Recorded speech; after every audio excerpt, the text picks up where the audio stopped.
안녕하십니까? 피부 생리학. 개강하고서 오늘이 7주차이긴 한데요. 이번 주는 또 특이하게도 월요일은 대체공휴일. 그리고 화요일 수업이 있었고, 어제는 우리 눈어치 한마당이라고 하는 그런 이제 학생들 자율 행사가 원래 계획이 되어 있었기 때문에 또 결강이 됐었죠. 그래서 우리 피부 생리학 오늘이 지난주 6주차의 마지막이 6-1강을 하게 됐는데, 오늘은 이제 6강의 2차시에 해당되는 6-2강에 해당되는 내용을 갖다가 이제 6-1강에 이어서 지속하도록 하겠습니다. 오늘이 그러니까는 6강의 2차시에 해당이 되는 거죠. 오늘 여러분들하고 이야기할 내용은 지난주에 이어서, 자, 우리가 지난주에 이제 피부 장벽의 그런 이제 기능, 뭐 이런 내용들을 특히 각질층 중심으로 해서 그래서 이제 이야기를 했었단 말이죠. 자, 오늘 그 이야기를 지속적으로 이어가도록 그렇게 하겠습니다. 자, 그러면 우리가 각질층을 중심으로 해서 각질층에 있는 각질 세포와, 그렇죠? 예.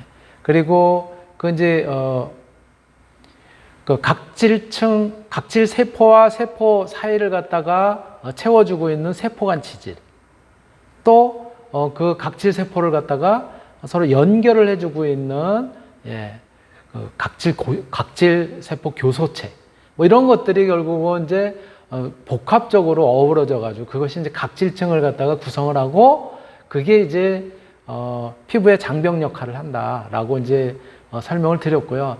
또 그 설명에 있어 가지고 그런 과연 각질층에 있는 뭐 예를 들어서 세포간 지질이라고 하는 지질 성분은 어떠한 그런 피부 장벽의 역할을 하는지, 또 천연 보습인자라고 얘기하는 NMF를 포함한 그러한 것들이 그 각질 세포에 이제 포함이 되어 있었는데, 그 세포의 또 기능은 또 무엇이었는지, 이런 것 등등을 갖다 이제 살펴봤었단 말이에요. 그런데 바로 이러한 전체적인 표피층이 이루고 있는 그러한 이제 기능인 피부 장벽을 갖다가 손상시키는 그러한 이제 요인으로는 세 가지 요인을 갖다가 들을 수가 있는 거죠. 또 세 가지 유형이라고 그럴까? 예. 첫 번째가 뭐냐면은 바로 직접적으로 우리 피부의 가장 바깥쪽에 있는 이 각질을 갖다가 떼내는 거예요. 뭐 이를테면 여러분들 아마 장난으로도 뭐 그런 건지 많이 했었을 거예요.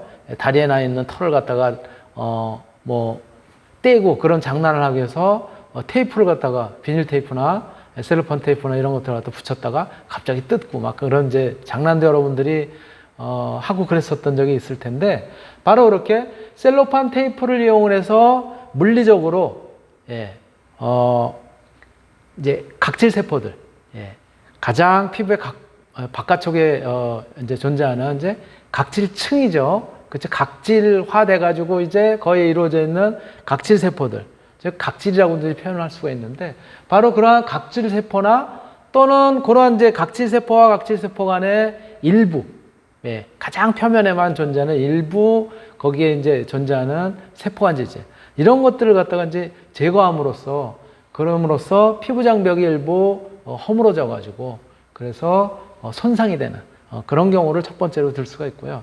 두 번째는 유기용매들, 특히 아세톤이라든가 이런 것들을 포함하는 유기용매나 또는 계면활성제를 갖다 통해 가지고 이 세포간 지질인 이런 지질 성분들을 갖다 제거함으로써 세포간 지질 성분들이 또 피부 장벽으로서 역할을 하는 게 있잖아요. 그렇죠?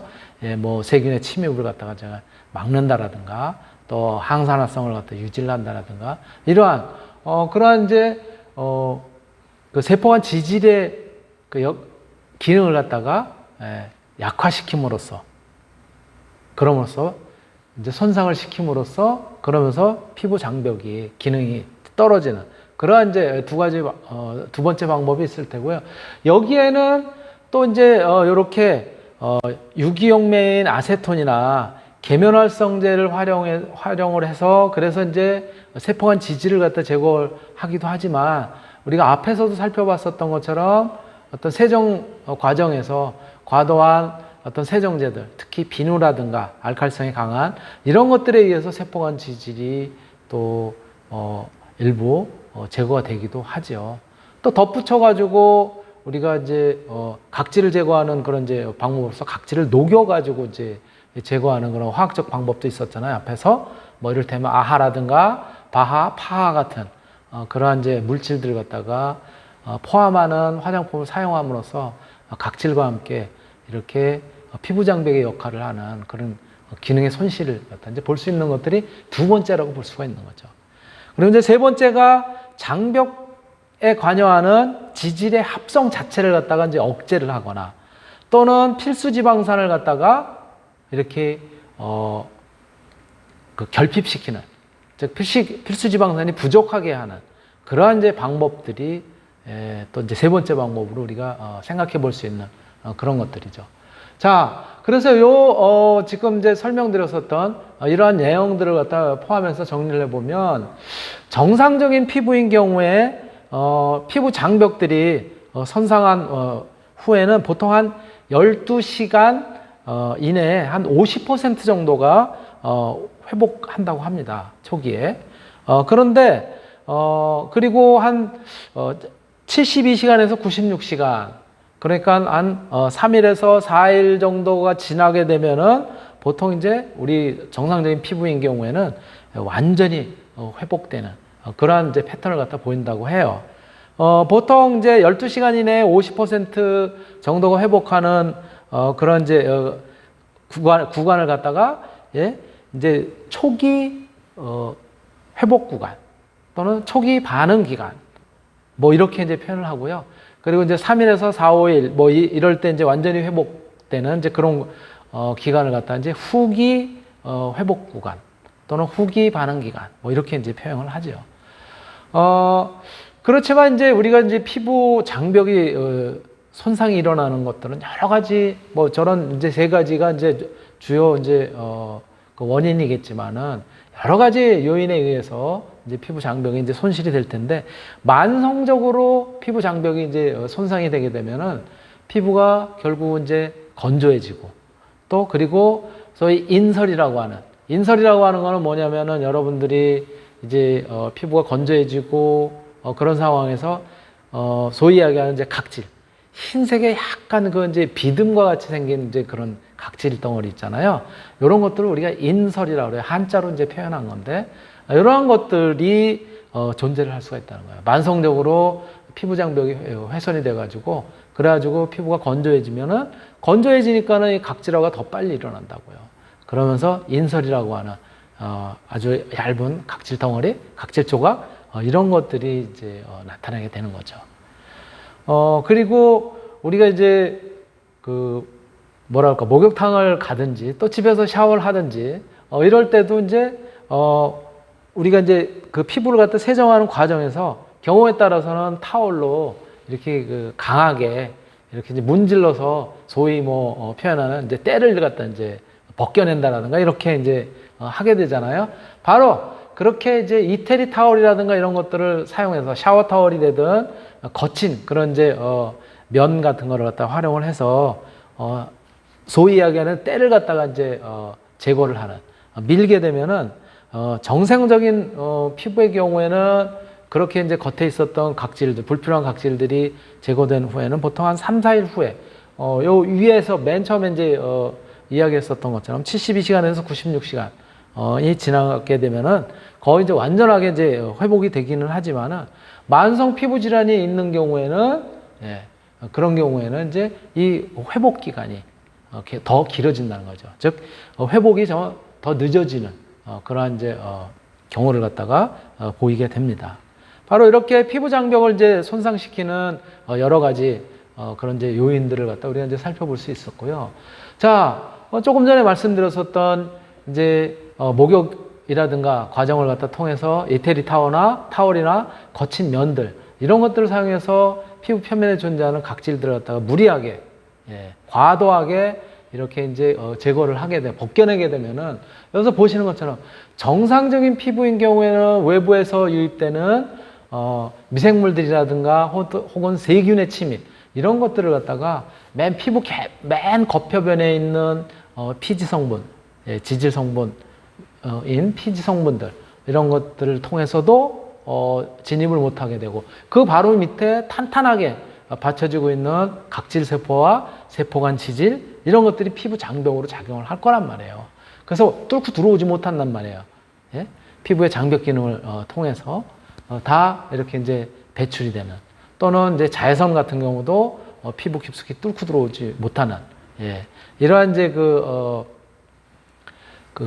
장벽 기능을 갖다가 원활하게 수행을 할 수 있을 텐데 예를 들어서 저 이태리 타올로 또 거친 근데 면이라든가 이런 것들 섬유질 이런 것들로 겉에를 갖다가 이제 벗겨냈어요. 그렇게 되면 어떻게 되겠어요?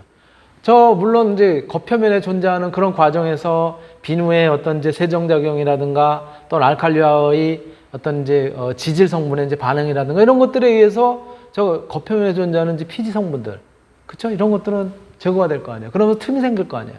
그리고 또 각질을 갖다 이제 벗겨내게 되니까는 저 각질층도 저렇게 틈이 생길 거란 말이에요. 각질층이 여러 겹들이 있었는데 그것을 벗겨내니까 틈이 생기게 되면은 결국 외부로부터의 자외선 침투라든가 또는 병원균 침투라든가 예.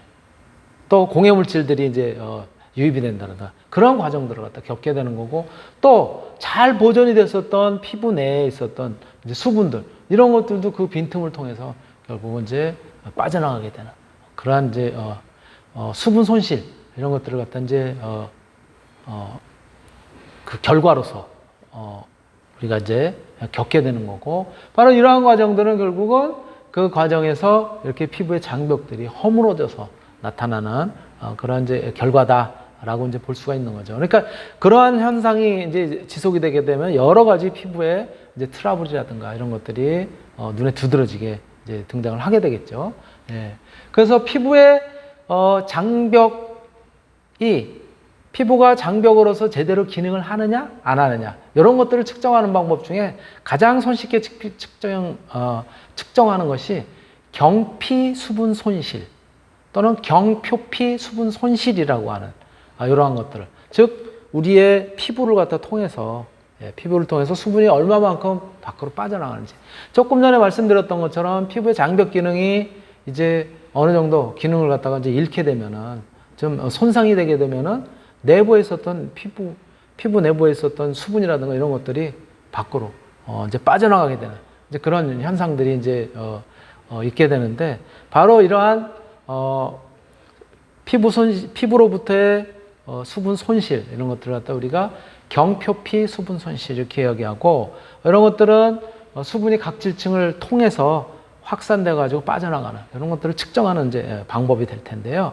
피부를 통한 수분의 손실은 수분의 증발뿐만이 아니라 또 우리 이제 바로 뭐예요? 이제 진피층에 있는 땀샘들, 그렇죠? 예, 아포크린선이라든가 또는 에크린선이라든가 하는 대한선 혹은 소한선이라고 얘기하는 땀을 배출하는 이런 땀하고도 사실은 피부로부터의 수분 증발은 이제 관계가 있겠죠. 그러나 이제 피부 내부에서 외부로 수분은 끊임없이 피부 내부 쪽에서 외부 쪽으로 이제 확산이 됨으로써 그래서 결국은 피부의 이 가장 바깥쪽에 있는 표피를 통해서 이제 수분이 이제 증발이 되고 손실을 갖다 이제 가져오게 되는데요. 바로 이러한 것들을 측정하는 것이 밑에 있는 경피 수분 손실 측정기예요. 예. 뭐 영어로 표현하면은 TWL 그래서 경피 수분 손실이라고 하는 건데요. 그래서 테아메타 뭐 이런 식으로도 표현을 합니다. 그렇게 이제 경피 수분 손실 측정하는 기기를 통해서 이제 우리가 할 수가 있는데 측정을 할 수가 있는데 변수는 뭐냐? 예. 땀샘을 통해서 발산이 되는 수분량이라든가 또는 우리 그 표면에 이제 뭐 예를 들어서 수분이 묻어 있었거나 예? 예, 땀으로 배출됐었다 이런 것들이 남아 있다면은 그러면은 피부를 통해서 이렇게 뭐라 그럴까, 손실이 되는 그러한 이제 수분을 갖다 정확하게 측정하기가 어려울 거 아니에요. 그래서 땀에 의한 경피 수분 손실이라든가 이러한 변수들을 갖다 제거하기 위해서 보통 측정을 할 때는 경피 수분 손실을 갖다 측정을 하고 그럴 때는요, 땀샘이 적은 부위들. 여러분들 땀샘이 많은 부위가 어디예요? 우리 다 배웠었던 것처럼 뭐 이마라든가 손이라든가, 그쵸? 또 겨드랑이 이런데 이제 이런 쪽 이런 데가 땀샘이 많다고 했잖아요. 그러니까 이제 그런 부위는 이제 가급적이면 피해서, 그래서 이제 측정을 하게 되고, 또 서늘한 환경에서, 비교적 서늘한 환경에서 이제 측정을 해야 되는 이제 그런 필요성이 있는 거고요. 물론 이제 조금 사람마다 다르기는 하지만 정상적인 그런 이제 경피 수분 손실량이라고 하는 것은 보통은 1제곱미터당 시간당 한 0.1에서 0.4mg 정도, 이런 정도가 정상 수치라고 합니다. 그렇지만 이게 피부 장벽이 손상이 되어 있는 그러한 이제 질환을 앓거나, 또 대표적으로 뭐 아토피 피부염을 앓거나 이러한 경우에는 경피 수분 손실량이 이거보다 훨씬 높아지게 되는 것이죠. 그리고 조금 전에도 제가 말씀을 드렸었던 것처럼 부위마다 이제 차이가 있긴 하지만은 이 경피 수분 손실량은 이마가 가장 많고요. 요 이제 귀 뒤라든가 또는 등, 그리고 팔이나 배, 그리고 이제 손바닥 이런 그 순서로 경피 수분 손실량이 점점 줄어들게 되는 이제 그런 특징들을 갖다가 이제 나타내게 됩니다. 바로 이렇게 이제 피부의 장벽 기능을 우리 그 피부로부터 얼마 정도의 수분이 손실이 되는지 이런 것들을 측정함으로써 피부의 장벽 기능이 제대로 이제 존재를 하는지, 정상 기능을 하는지 이런 것들을 이제 알 수가 있게 되는 거고요. 자, 또 이 피부의 장벽 기능은 내부로부터 어떤 수분의 손실 이런 것들도 방지를 해주지만, 바깥으로부터 어떤 새로운 물질들 이런 것들의 피부 침투를 통해 가지고 피부 내부로 이렇게 유입되는 이런 것들도 이제 방지하는 그런 이제 역할을 갖다 이제 하게 되는데, 바로 이렇게 외부로부터 피부를 통과를 해서 피부 내부로 이제 흡수가 되는 이런 것들을 갖다 경피 흡수 이렇게 이제 표현을 하죠. 그래서 정상인의 경우에는 피부 장벽에 의해서 외부로부터 어떤 그 물질들이 쉽게 통과할 수 없는 그런 이제 상태를 갖다가 보여주게 되는데요. 그렇지만은 앞에서 얘기했었던 피부 장벽 기능들이 뭐 세포간 지질이 뭐 이제 이렇게 좀 손실이 됐다라든가, 또는 각질 세포층이 이렇게 떨어져 나가가지고 그래가지고 각질이 너무 과도하게 제거가 돼서 떨어져 나가서 피부의 장벽 기능이 좀 약화됐다라든가, 이러한 경우에는 바로 이 물질이 가지고 있는 여러 가지 이제 다양한 성분들이 피부 내부로 침투가 될 수 있는데요. 이러한 경우라고 하더라도 약화된 경우라고 하더라도, 장벽 기능이 약화된 경우라고 하더라도 어느 정도 투과를 하게 되느냐, 흡수량이 어느 정도 되느냐, 어떤 물질들이, 이 경우에는 그 물질이 가지고 있는 특성들, 어떤 제형의 문제라든가 그 물질의 농도라든가, 또는 그 물질이 수용성이냐 아니면 지용성이냐, 또 pH가 얼마 정도가 되느냐, 그리고 그 물질의 크기가 나노 입자 크기냐, 또는 뭐 어떠한 형태로 이제 만들어져 있는 그런 것들이냐에 따라 가지고 이제 달라지게 되고요. 이러한 이제 물질들이 이제 피부하고 접촉해 있는 시간, 또 사용량, 그리고 횟수 이런 것들에 따라서 피부가 관통할 수 있는 그런 양들이 이제 달라지게 되는 거죠. 뭐 이를테면 이 피부를 관통할 수 있는 방법들은 피부의 부속기관들, 부속기관이 여러분들은 뭡니까? 우리 그냥 통상적인 피부라고 하는 것은 우리 표피층, 진피층, 그리고 뭐 피하지방층 이렇게 이제 구분을 하잖아요. 그러나 피부에 존재하는 부속기관들이 있단 말이에요. 그게 뭐예요? 땀샘들, 피지샘들, 또는 그 다음에 이제 이 채모들, 그렇죠? 이런 것들이 바로 모발이라고도 얘기를 하는데요. 이 피부의 부속기관 아니에요. 그 부속기관을 통해서도 피부 안쪽으로 흡수가 되는 거죠. 뭐 여러분들이 앞에서도 배웠었지만은 우리가 사람이 호흡하는 그 양의 거의 한 1% 정도? 이런 정도는 피부를 통해서도 호흡이 일어난다고 얘기를 했잖아요. 예. 바로 이제 그렇게 피부에 존재하는 그런 이제 부속기관을 통해서도 외부로부터 어떤 물질들이 흡수가 되는 그런 이제 경우가 있고요. 두 번째는 각질 세포를 갖다가 통과를 해서 세포 자체를 갖다가 이제 통과를 해서 유입이 되는 이제 그런 경우도 있고요. 그 다음에 세 번째는 각질 형성 세포 사이, 그 사이에는 뭐가 채워져 있죠? 예, 각질 세포 사이에는 그 사이에는 세포간 지질이라고 하는 것이 이제 자리 잡고 있잖아요. 그 각질 세포 사이에 있는 세포간 지질을 통과를 해서 그래서 경유해서 우리 피부 내부로 이제 흡수가 되는 그런 이제 세 가지 유형으로 나눌 수가 있고요. 자, 아까도 이야기를 했었던 것처럼 피부가 손실되는 양, 예, 피부에 의해서 내부에 있는 수분이 손실되는 양 말고 피부의 외부로부터 피부를 통과해서 내부로, 피부 내부로 흡수되는 그런 경우들도 이제 부위에 따라서 다르다는 거예요. 여기 보시면은 예, 우리가 예를 들어서 팔의 안쪽, 예, 팔의 안쪽을 기준으로 했을 때 거기를 1이라고 했을 때는 겨드랑이가 그거에 한 3.6배 정도가 되고요. 등 같은 경우가 한 17배 정도. 물론 머리를 통해서 머리엔 땀샘이 이제 거의 그렇게 많지 않기 때문에 머리 같은 경우는 이제 한 3.5배 정도. 턱 같은 경우가 13배 정도. 예, 그런 정도고요. 손바닥의 경우에는 의외로 예, 손바닥을 통해서 왜? 이 손바닥이 사실은 이 굉장히 두껍거든요. 예, 이 피부가 두껍기 때문에 흡수가 되는 양은 굉장히 적은 거죠. 거꾸로. 그리고 뭐 많은 경우가 예를 들어서 성기 주변 같은 경우는 거의 한 42배 정도. 굉장히 피부가 얇기도 하고, 그렇죠? 약하기도 하다라고 이렇게 이제 표현을 할 수가 있는 거죠.